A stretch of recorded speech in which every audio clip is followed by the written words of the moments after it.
రీతిని తొక్కట్లేదు, రీతిని అందరిని తొక్కేస్తుంది.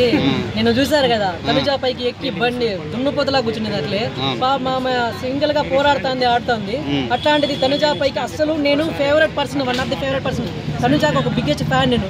అలాంటి ఆమె గేమ్ సూపర్ ఆడింది నిన్న. అలాంటి ఆమె టార్గెట్ చేసి ఆమె మింద పడిపోయి చూసిందంటే నాకు రీతు చౌదరి మీద అయితే ముందుగానే ప్రీవియస్ ఎపిసోడ్ లో చాలా అంటే చాలా నెగిటివ్ ఇంపాక్ట్ ఉండే. తనుజా గారు ఇలా చేయడం వల్ల ఇంకా నెగిటివ్ ఇంపాక్ట్, ఎప్పుడప్పుడు ఎలిమినేట్ అయిపోతుందా పోల్స్ లో రాతలి నువ్వు ఓటింగ్స్ లోకి ఎలిమినేట్ చేద్దామని అసలు ఫస్ట్ లో అయితే కొంచెం మంచిగా ఉండింది, కానీ ఈ ఇమాన్యుల్ తో తనుజా గారితో ఉన్నప్పుడు మంచిగా ఉండింది ఆమె. బట్ ఆ డీమాన్ పవర్ తో లవ్ ట్రాక్ పెట్టుకొని అసలు ఆ సంచాలక టాస్క్ చేసింది కదా, the worst sanchalak in Bigg Boss history అంటే పెయింట్ గేమ్. దాంట్లో సెకండ్ రౌండ్ లోనే డీమాన్ పవర్ ఎలిమినేట్ అయిపోవాలి. యాక్చువల్ గా అది బజర్ రౌండ్, బజర్ వేసినాక స్టాప్ చేయాలి. స్టాప్ చేసిన తర్వాత ఎవరు పూయకూడదు, ఒకవేళ పూస్తే ఎలిమినేట్ అయిపోతారు. ఆ బజర్ రౌండ్ లో మధ్యలో ఈమె ఎందుకు దూరి, అందుకే ఆమె తెలిసిపోతుంది డీమాన్ పవన్ కి కలర్ తక్కువ ఉంది, ఖచ్చితంగా వీడు ఎలిమినేట్ అయిపోతాడు అనేసి బజర్ మోక్కుని స్టాప్ స్టాప్ స్టాప్ స్టాప్ అని చెప్పేసింది. ఈమె స్టాప్ అని చెప్పిన దాని వల్ల ఎందుకు స్టాప్ చేయాలి వాళ్ళు, ఒక మాట చెప్తున్నారు, ఆలోచన స్టాప్ చేయాలి అవసరం లేదు. ఓకే ఒకవేళ స్టాప్ చేయలేదు, ఆయన స్టాప్ చేయను లైక్ పక్కకు వచ్చేసారు బర్నీ గారు. వచ్చేసిన తర్వాత కూడా ఈ డీమాన్ పవన్ పోయి ఆయనకి ఈమెన్ కూర్చొని ఉన్నాడు. అది కళ్ళు కనిపించట్లేదు, కళ్ళు ఎక్కడ పెట్టినప్పటికి క్లియర్ కట్ గా తెలిసిపోతుంది ఫేవరిజం. అతన్ని గాని డీమాన్ పవన్ ని గాని మనం కెప్టెన్ గా చేసామంటే, కెప్టెన్ అయ్యాడంటే ఖచ్చితంగా మనకి ఫేవర్ గా ఉంటాడు, మన లవ్ ట్రాకింగ్ గా మంచిగా నడుస్తుంది. లవ్ ట్రాక్ అంటే ఫేక్ లవ్ ట్రాక్, అది నిజంగా అనుకున్నారు.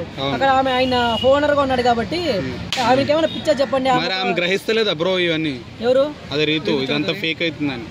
ఫేక్ అవుతుందంటే ఈమె ఫేక్ చేస్తుంది, ఈమె వాడు అంటే ఫేక్ లాగా చేస్తున్నా డ్రామా చెప్తున్నాను కదా. వాళ్ళు ఓనర్స్ లాగా ఉన్నారు, ఈమెకేమైనా పిచ్చర్ లేకపోతే అంత తెలియలేదా చెప్పండి. ఈమె పెద్ద సెలబ్రిటీగా ఉంది, మంచిగా అందరికి పేరు తెలిసి ఈమె. అలాంటిది కామన్ పర్సన్స్ తో పోయి వాళ్ళతో లవ్ ట్రాక్ పెట్టుకోవాల్సిన అవసరం లవ్ ట్రాక్ పెట్టుకుని బయటకు పెళ్లి చేసుకుంటుందా? లేదు కదా.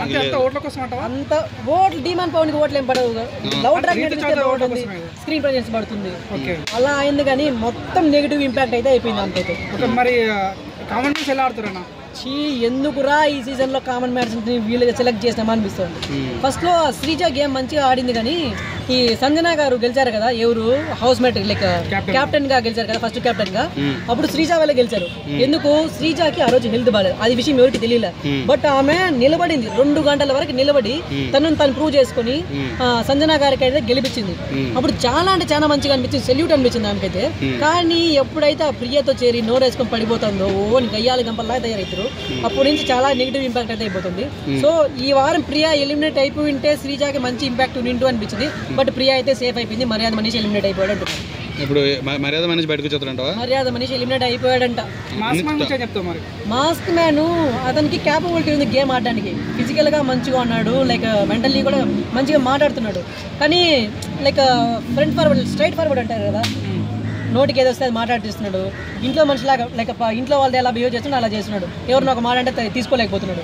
సో బిగ్ బాస్ అన్నాక 14 మందిలో ఒక్కొక్కరు ఒక రకంగా ఉంటారు, ప్రతి ఒక్కరు గెలవడానికి వస్తారు, ప్రతి ఒక్కరు ఏదో ఒక మాట అంటారు. అలాంటి పట్టించుకోకూడదు, మన గేమ్ మనం ఆడాలి అని ఆయనకైతే నేను ఒక మాట చెప్తున్నాను.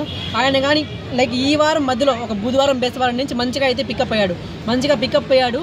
లైక్ ఈ వారం ఎలిమినేట్ అయిపోతాడేమో అనుకున్నారు చాలా మంది. బట్ ఆయన సుమన్ శెట్టితో ఉండడం వల్ల లైక్ మంచి లైక్ పాజిటివ్ ఇంపాక్ట్ వాళ్ళు ఉండడం వల్ల మంచిగా అయితే ఆయనకి ఓటింగ్స్ పడాయి. టాప్ 4 లో ఉన్నాడు, సేఫ్ అయిపోయాడు. ఈసారి సోల్జర్ మంచిగా అనిపించాడు, కానీ ఫిట్నెస్ మంచిగా ఉండడం, పర్సన్ బాగా మంచిగా ఆడతాడు అని స్టార్టింగ్ అనిపించింది. కానీ ఆ రీతి చౌదరితో చేరినప్పటి నుంచి వరస్ట్ అయిపోతున్నాడు. సో ఇప్పటికైనా కొంచెంగా మేల్కొని చెప్తున్నాను పవన్ కళ్యాణ్కి, అన్న నీకు మంచి క్యాపబిలిటీ ఉంది, మంచిగా ఆడగలుగుతున్నావు. ఆ లవ్ ట్రాక్లు అక్క చెల్లి లవర్ ఇలాంటివి ఏమి పెట్టుకోకుండా నువ్వు మంచిగా గేమ్ మీద ఫోకస్ చేసి మంచిగా ఆడావంటే ఖచ్చితంగా టాప్ 5 లో ఉంటావు. లైక్ కప్పు కొట్టే ఛాన్సెస్ కూడా ఉన్నాయి నీకు. ఇప్పుడే ప్రోమో చూసాను బ్రో, అన్న సరే సుమన్ శెట్టి అవుతలేదు, రీతు బాల్స్ పట్టుకెళ్ళి ఆయన నాట్లు వేసుకున్నాడు కదా. ముందు జరిగింది చూడలేదా? ముందు ఎపిసోడ్ చూసారా మీరు? అది సంచాలక్ టాస్క్ లో ఎంత వరస్ట్ గా చేసిందో.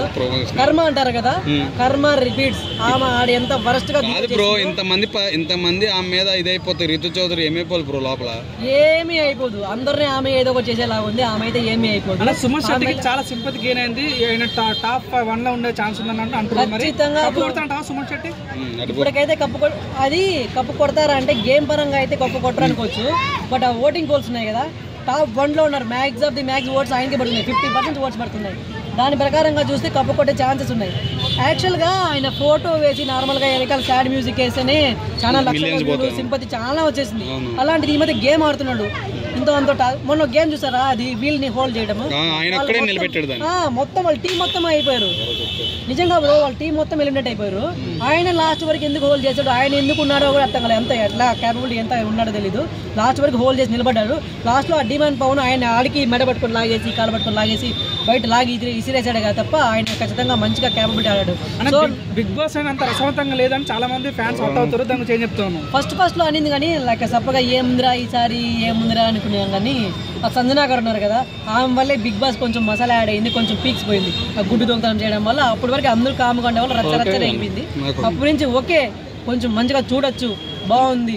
ఇంకా ఇమాన్యుల్ గారు one of the biggest player. ఆయన కమెడియన్ ఏం ఆడతాడు మహా అంటే ముక్క వినేష్ లాగా టాప్ 5లో ఉంటాడేమో, అంత ఆడగలడేమో అనుకున్నాను. అంతేగాని కామెడీకి కామెడీ చేస్తున్నాడు, గేమ్కి గేమ్ ఆడుతున్నాడు. ఆయనకి ఎంత వీలైతే అంత ఇస్తున్నాడు. సో వీలైతే మంచిగా ఉంటారు, టాప్ 5లో అయితే ఉంటాడు ఖచ్చితంగా. ఇమాన్యుల్ అయితే ఉంటాడు అనిపిస్తుంది. అన్న ఇప్పటికి ఇద్దరు ఎలిమినేట్ చేయాలంటే ఎవరు చేస్తాను? శ్రీజ రీతు చౌదరి లేకపోతే ప్రియా రీతు చౌదరి, వీళ్ళలో ముగ్గురు అయితే ఖచ్చితంగా ఎవరినో కానీ ఎలిమినేట్ చేస్తారు. రీతు చౌదరి ఫ్యాన్స్ ఒప్పుకుంటారు బ్రో, హార్ట్గా ఉంది లోపల. ఏమి హార్డ్గా ఉంది బ్రో, ఆమెకి నెగిటివ్ అయిపోయారు, మొత్తం నెగిటివ్ అయిపోయారు ఆమెకి. ఆమె ఎప్పుడైతే ఆమెకు చాలా మంచిగా ఉంది, బయట పాజిటివ్ ఇంపాక్ట్ ఉంది. క్లియర్ కట్ గా తెలిసిపోతుంది ఫేవరిజం. అతనికి ఎందుకు ఫేవరిజం చేసావు తెలిసిపోతుంది కదా. మీ పాయింట్ ఆఫ్ లో టాప్ 5 ఎవరన్నా?